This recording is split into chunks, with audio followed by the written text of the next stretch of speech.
Hello everybody, my name is KingStix. In this video, I'm going to be showing you how to play Evelynn. For Evelynn's runes, you want to go Electrocute, Sudden Impact, Eyeball Collection, Ultimate Hunter, Celerity, and Gathering Storm. You can change out the Ultimate Hunter for Relentless Hunter if you really want to go for early game, mid game movement speed. Just know that the Ultimate Hunter scales a lot better into the late game. You want to start red buff because you need it to gank at level 3, and then do raptors next. Put your W on the big one and then attack it. Preferably get your first Q onto the big raptors, since the first one to get hit by the projectile takes bonus damage for your next 3 abilities or auto attacks. After raptors, you should be pretty much full HP. Next, you can go for the Scuttle Crab as long as you feel like you can fight the person. Now Kindred, I feel like I can fight here. I was just going to charm it and smite it, but then she started to really struggle. I have a Gragas, so I figured I could go in and kind of try to bait her into fighting me.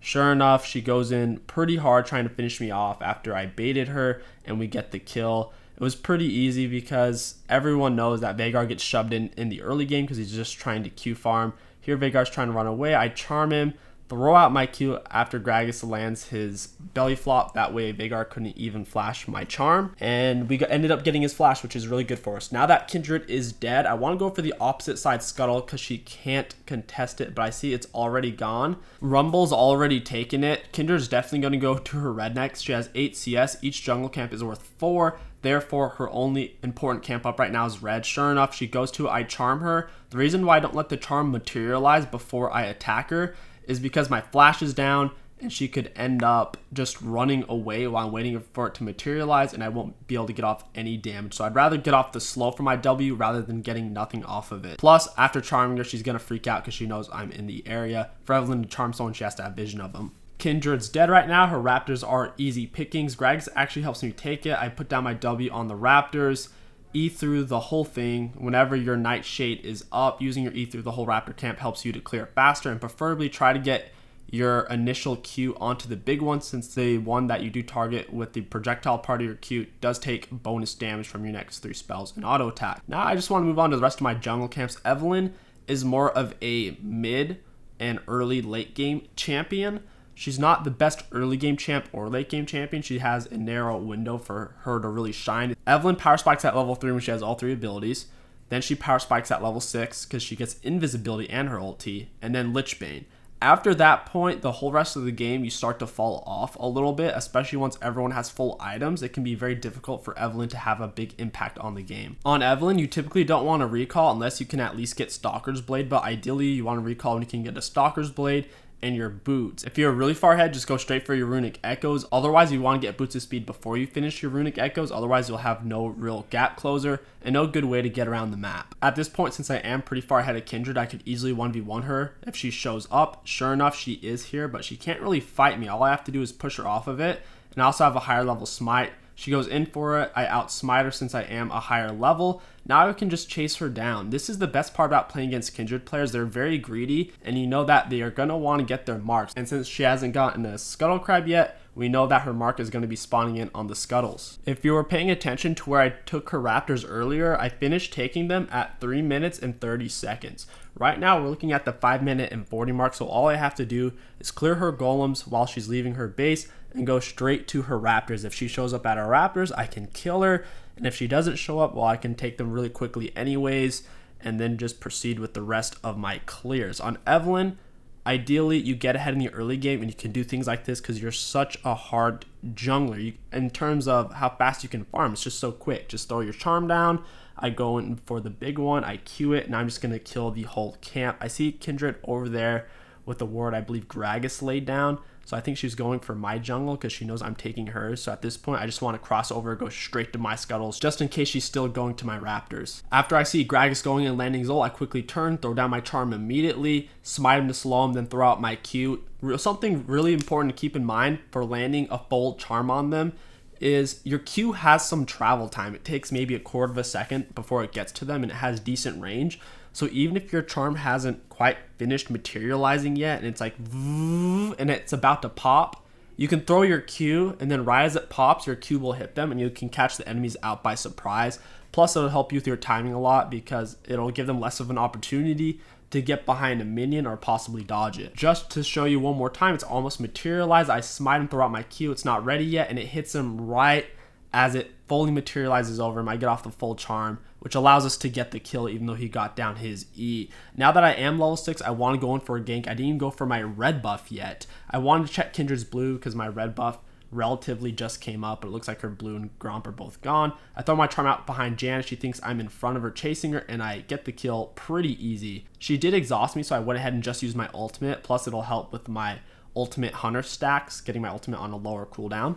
Whenever you are invisible, it's important that you try to get behind the enemies because you have a very wide circle around you right now. As you can see, that invisibility circle, if these enemies step within that, then they will be able to see you. So you need a very wide berth. In this case, I got all the way behind Janet, used my charm, and whenever you do that, they freak out and they just try to run away towards their base or towards their teammates. But if you're already behind them, they're gonna run into you. And if you saw, I stood behind the wall, so even though she's inside of my circle, she couldn't see me until she walked right into me past the wall, because the wall blocks vision. Very important there. So she got to walk all the way into me, which made it very easy for me to land my spells. Not every situation will require you to be behind them whenever you charm them. For example, if your teammates are already in on them and the enemies are kind of locked in position, you can just throw out your charm and just run them down like I did here.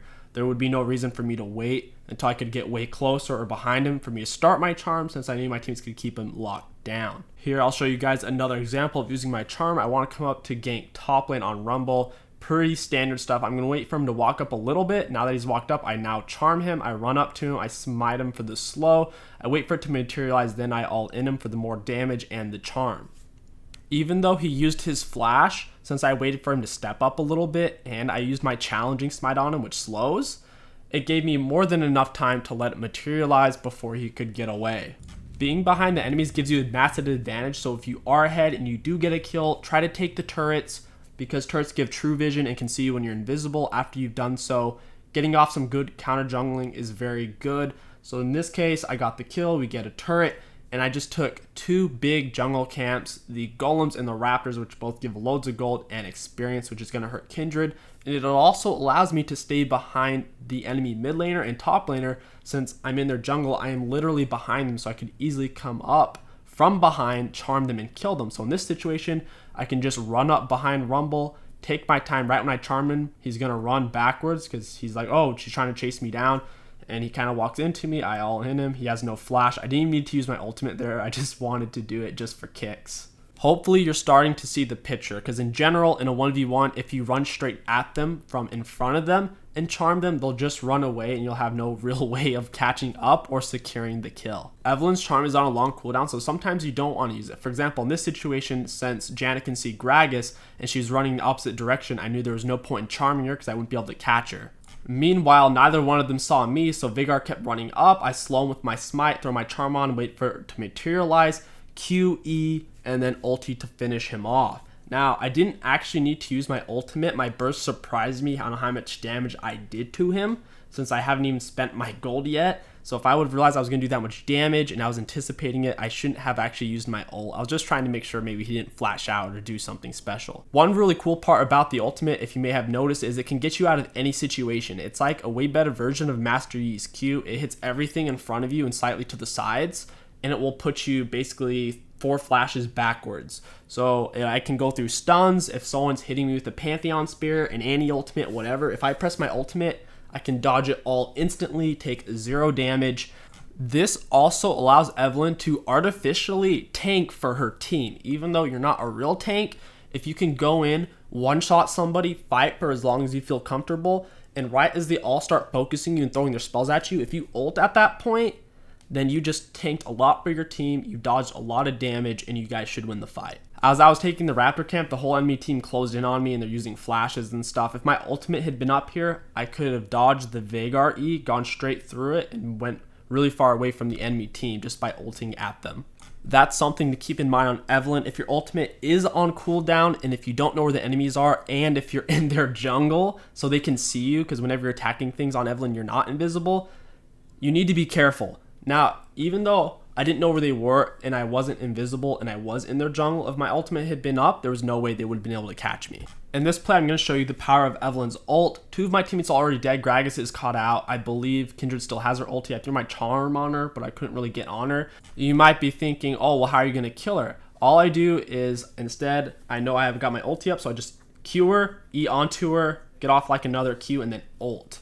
My ultimate did about half of her HP since I'm pretty fed, and it gets me out of that situation instantly. It got me away from the Veigar E. It really puts you so far away. It's kind of like the size of a 𝐒𝐿𝐂𝐋 dash, except you're invulnerable. Here, I had a big minion wave bot, so I knew Lucian would go for it. I want to wait for him to step up a little bit. I smite him, charm him, and then I just go for it, getting off lots and lots of damage. I don't quite kill Janna because my Q was on cooldown at that point. Throughout the mid and early late game, you want to be looking for picks, so keep a close eye on your minimap. You need to see if you have any big minion waves, because enemy AD carries, top laners, or mid laners will oftentimes leave their team, make themselves very vulnerable, and run at those waves, and that's when you can get kills. Kindred has spawned in and is most likely coming for her blue buff and Gromp. She doesn't know it's down because I literally just took it. Sure enough, she does. I charm her, I chilling smite her, I wait for it to materialize, and then I go all in. She does have her ultimate, which is making it kind of hard to finish her off. Luckily, Quinn was here to finish getting the kill.